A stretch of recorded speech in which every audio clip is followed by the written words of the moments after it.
You got into the safety business because you wanted to protect people, but somewhere along the way, the job started controlling your time, your schedule, your priorities, even your income potential. What if the expertise you've built over the years in the field can give you something more?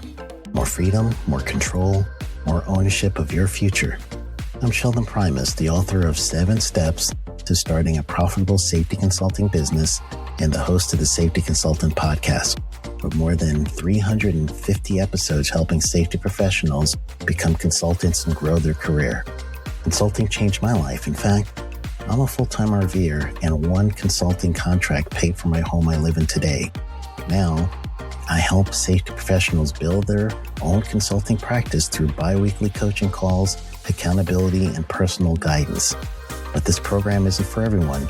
Start with the Consultant Readiness Audit at sheldon.coach.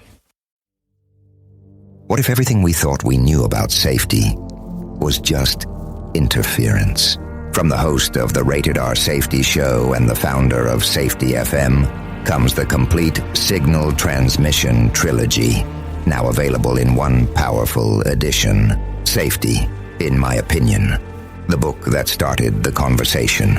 Safety Mutation, where the boundaries of culture, systems, and belief begin to break. And now, Safety Transmission, the final piece of the signal. For the first time, all 3 books are together in one volume. The Signal Transmission Trilogy, Complete Edition. This isn't just about compliance. It's about consciousness. It's about decoding the way we think, lead, and live, inside and outside the system. Whether you've been following the signal since the beginning or you're just now tuning in, this is the version to own. Search Signal Trilogy on Amazon or visit safetyfm.com to get your copy now.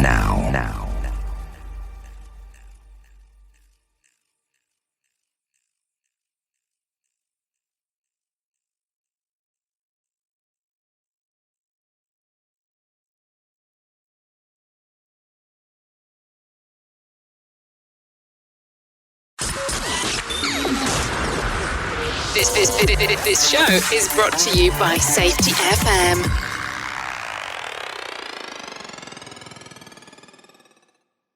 The following program is rated for mature audiences and may contain adult language, adult situations, and frank safety discussions. The names and certain details have been changed to protect the safe and the unsafe. But believe me, every item in here is true. This is going to be a different type of episode today. On this show, we'll discuss some of what we deal with as safety professionals and how to manage those situations. Gaslighting, today on Safety Wars with Jim Pulzel. Today we're inspired by an article on BetterHelp.com by Mary Dean. What is gaslighting? A sneaky kind of emotional abuse. What is it? It's a psychological manipulation in which a person or a group covertly sows seeds of doubt in a targeted individual or group, making them question their own memory, perception, or judgment. A little bit of history here. Gaslight is a play written by Patrick Hamilton that was made into 2 movies, a 1940 version and a 1944 version starring Charles Boyer, Ingrid Bergman, and in her movie debut, an 18-year-old Angela Lansbury. She is also known for the TV show Murder, She Wrote. It won 2 Academy Awards. In short, this is a movie about a woman whose husband manipulates her into believing she is going insane.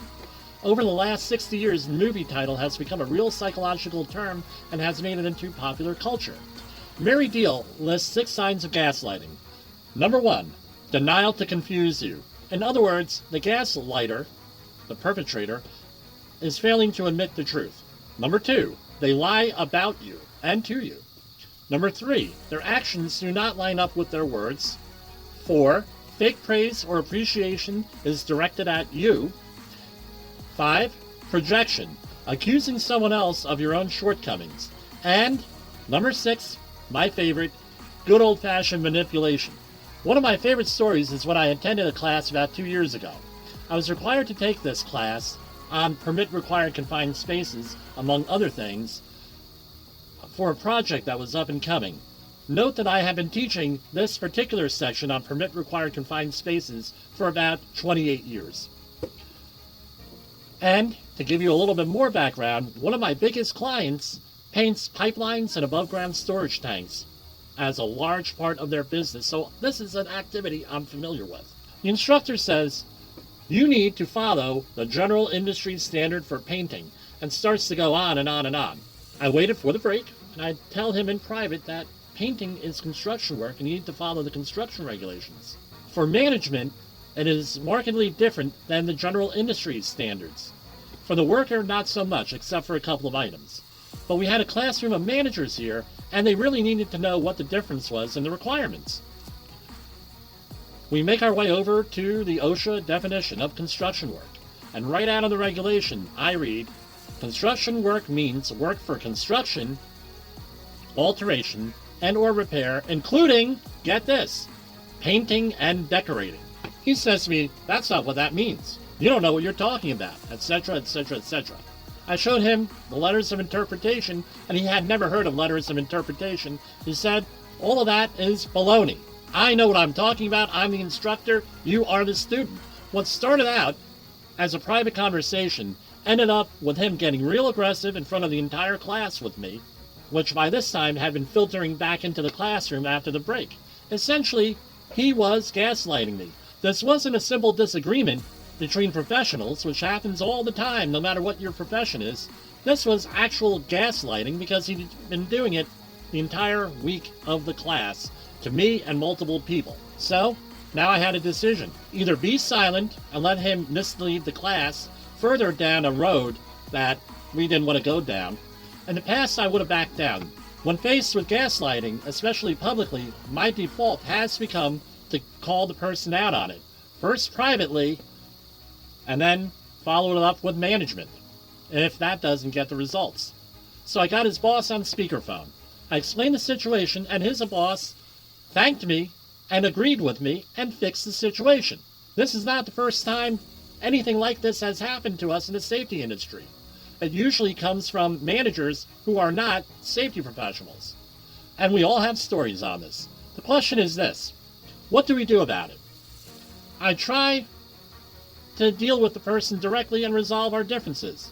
If that doesn't work, and I'm going to tell you, it doesn't usually work, you've got to follow it up in the chain of command. Usually those who are gaslighters are also psychopaths, and one of the attributes of those folks is to play the victim and try to turn things around and say that you're the perpetrator. So you need to be very careful, and by the way, this is extremely time sensitive. You may not be able to do anything about this type of toxic person or work environment, and you need to decide what's best for you and your situation. As always, if you have been the victim of this behavior, it might be helpful to overcome it with counseling and maybe developing strategies to deal with these situations that do not reflect badly on you. Remember, they're often masters of argument, and they are looking for an argument with you to make you look bad. I know of one case where a worker actually committed suicide because of this behavior. If you need help, please seek it. Dealing with gaslighters, that is a battle we must all face in the safety war. For Safety Wars, this is Jim Polzel. The views and opinions expressed on this podcast are those of the host and its guest and do not necessarily reflect the official policy or position of the company. Examples of analysis discussed within this podcast are only examples. They should not be utilized in the real world as the only solution available, as they are based only on very limited and dated open source information. Assumptions made within this analysis are not reflective of the position of the company.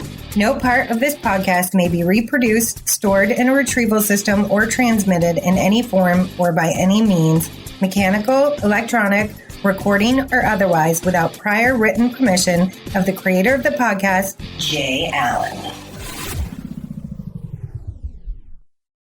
You got into the safety business because you wanted to protect people, but somewhere along the way, the job started controlling your time, your schedule, your priorities, even your income potential. What if the expertise you've built over the years in the field can give you something more? More freedom, more control, more ownership of your future. I'm Sheldon Primus, the author of 7 Steps to Starting a Profitable Safety Consulting Business and the host of the Safety Consultant Podcast, with more than 350 episodes helping safety professionals become consultants and grow their career. Consulting changed my life. In fact, I'm a full-time RVer, and one consulting contract paid for my home I live in today. Now, I help safety professionals build their own consulting practice through bi-weekly coaching calls, accountability, and personal guidance. But this program isn't for everyone. Start with the Consultant Readiness Audit at sheldon.coach. What if everything we thought we knew about safety was just interference? From the host of the Rated R Safety Show and the founder of Safety FM comes the complete Signal Transmission Trilogy, now available in one powerful edition. Safety, in my opinion, the book that started the conversation. Safety Mutation, where the boundaries of culture, systems, and belief begin to break. And now, Safety Transmission, the final piece of the signal. For the first time, all three books are together in one volume. The Signal Transmission Trilogy, Complete Edition. This isn't just about compliance.